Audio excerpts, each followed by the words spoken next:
Once upon a time, there lived a poor servant girl named Cinderella. She was a patient, tender, and kind girl. His days were long and tiring, full of the most boring and worst housework. Washing the floor, washing the clothes, dusting the shelves, and cooking food were the tasks that she had to do during the day. Cinderella was forced to work from morning to evening without receiving a single penny.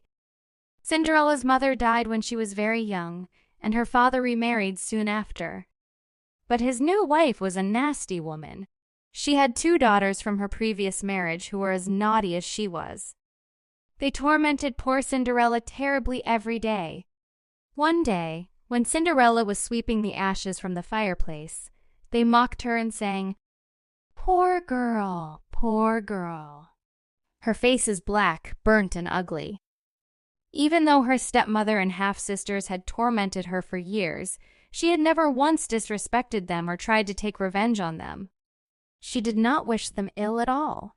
She patiently did the housework, hoping that when she grew up, she could run away and start the wonderful life she longed for.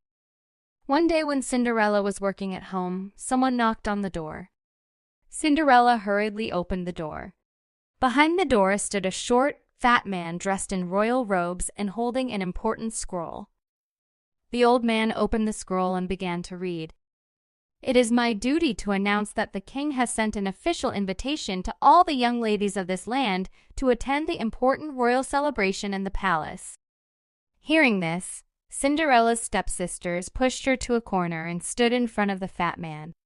The man continued to read, "His Highness the Crown Prince is looking for a suitable lady for marriage. He wants to meet all the girls of this land to find true love. Please come to the palace on Saturday at 8 p.m. The little man turned, mounted his horse, and galloped off. 2 knights also followed him closely. The half-sisters closed the door and gave a loud shout of joy. Cinderella's stepmother entered the room. She said impatiently, "What is the reason for all this happiness?" "Oh, Mom, we've been invited to the royal party, and I'm sure one of us will be chosen as the new princes." The stepmother replied with a mocking smile, "Of course you do. What prince wouldn't want to marry my sweet and precious children?" Cinderella was desperately trying to quiet them down a bit, because she knew in her heart that any prince would rather live alone for the rest of his life than to blacken his fortune by marrying these rude girls. The stepmother turned to Cinderella and shouted, "Why did you stop and look? Prepare the clothes." Cinderella nodded and said, "Yes, Mom." Cinderella wanted more than anything to go to the royal party, but she did not dare to ask permission from her wicked stepmother because she knew that the wicked stepmother would not give her this permission. So she busied herself with housework and, of course, preparing her half-sisters' dresses. The evening of the royal feast arrived.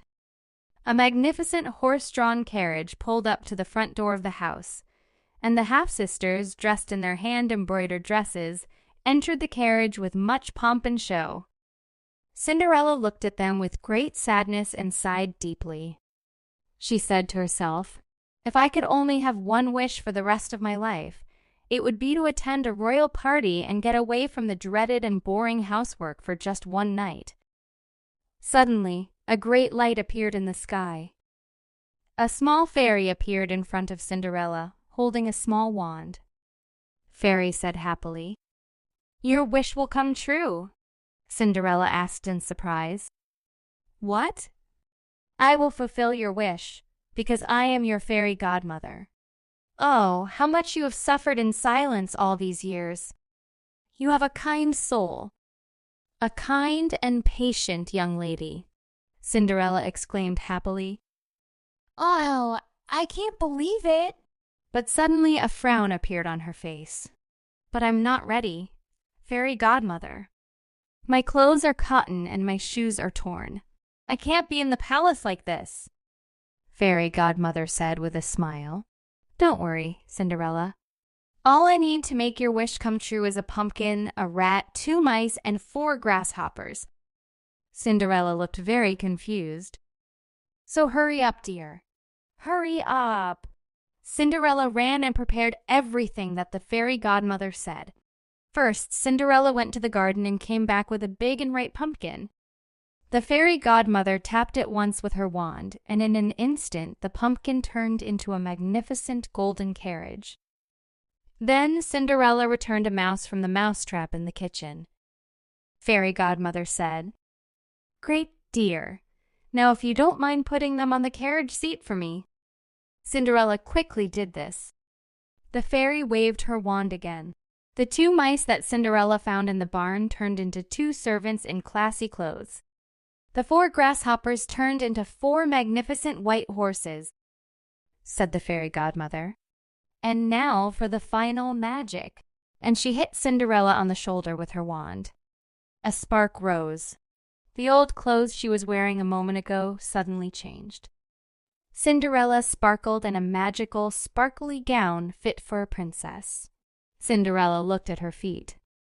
He was wearing a pair of very beautiful glass shoes that glowed in the dark.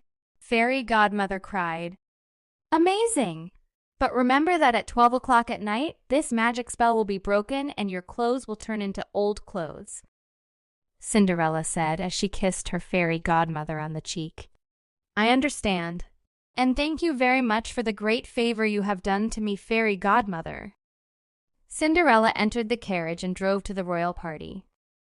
As the golden carriage passed through the palace gates, trumpets sounded and Cinderella was given a royal welcome. All the ladies were amazed at her magnificence. As she entered the ballroom, the prince was immediately struck by Cinderella's elegance and the warmth of her smile. The prince approached. He bowed his head slowly and extended his hand and said, "Mom, would you do me the honor to dance with you?" Cinderella said with dignity and kindness, "Sure, I will be so happy." The orchestra started playing. Everyone in the ballroom was staring at them. Cinderella's stepsisters were watching this scene, but Cinderella had changed so much that they didn't recognize her at all. Instead, they stared at Cinderella with envy. From that moment on, the prince only had eyes for Cinderella. They danced the whole night in each other's arms and enjoyed each other's company. Many hours left. 9 p.m. 10 p.m. 11 p.m. Suddenly, Cinderella looked at the clock. It was 1 minute to midnight and he only had 1 minute to break the spell. He told the prince, "I must go." Without delay, she left the room, passed the guards, and passed through the palace. But when she got to the hall, she lost one of her blue shoes. But it was too late that she did not return to pick it up. Alas! The midnight alarm rang. Cinderella did not see any servants outside the palace. Only one pumpkin was not seen in the courtyard of the palace. Even mice, voles, and grasshoppers were not seen. And Cinderella, whose clothes were now the same old ones, had no choice but to run home in the darkness of the night. A few days passed. Cinderella was doing her daily routine, and her half-sisters teased her as always. Everything was back to normal. The memory of the royal party faded into Cinderella's mind like a magical dream. Did the pumpkin really turn into a golden carriage? And the mouse to a carriage? Had she really danced the night away with the prince? She had doubts little by little. Suddenly there was a sound at the door. Cinderella calmly opened the door. In front of him stood the same little man. He said triumphantly, "His Excellency the Prince is present." The trumpet sounded. The prince got out of the carriage while holding a blue shoe. Cinderella's eyes widened, and she thought to herself, "So I wasn't dreaming." Suddenly, the prince's eyes fell on Cinderella for a moment. A second was enough for him to recognize Cinderella. Suddenly, there was a sound of running, and the stepsisters rushed to the door and threw Cinderella aside. The little man continued, "His Majesty is visiting every house in the land to find the true owner of this glass shoe. If the shoe is the size of any girl's foot, the prince will propose to her." The sisters shouted out of excitement. This shoe is not suitable, but he didn't want to tell them, so he gave them a chance to try the shoe. The first sister's foot was so big that half of it was forced to fit in the shoe. The younger sister had more luck. He was able to fit his foot in the shoe by force, but his feet became swollen and red. Then it was Cinderella's turn. The prince stepped forward with a knowing look, knelt down, and carefully placed the glass slipper on Cinderella's feet. The prince smiled and said, "Perfect size. There is no doubt that you, Cinderella, are my true love. I couldn't stop thinking about you. Will you honor me and marry me?" Cinderella looked at her clothes and then said to the prince, "I am only a poor servant." The prince replied, "You are a princess in my eyes. Our love is more valuable than all the treasures of the world." Cinderella happily accepted the prince's proposal, and soon after they were married. It wasn't long before they ruled as kings and queens and tried to provide prosperity and comfort to the people of their land.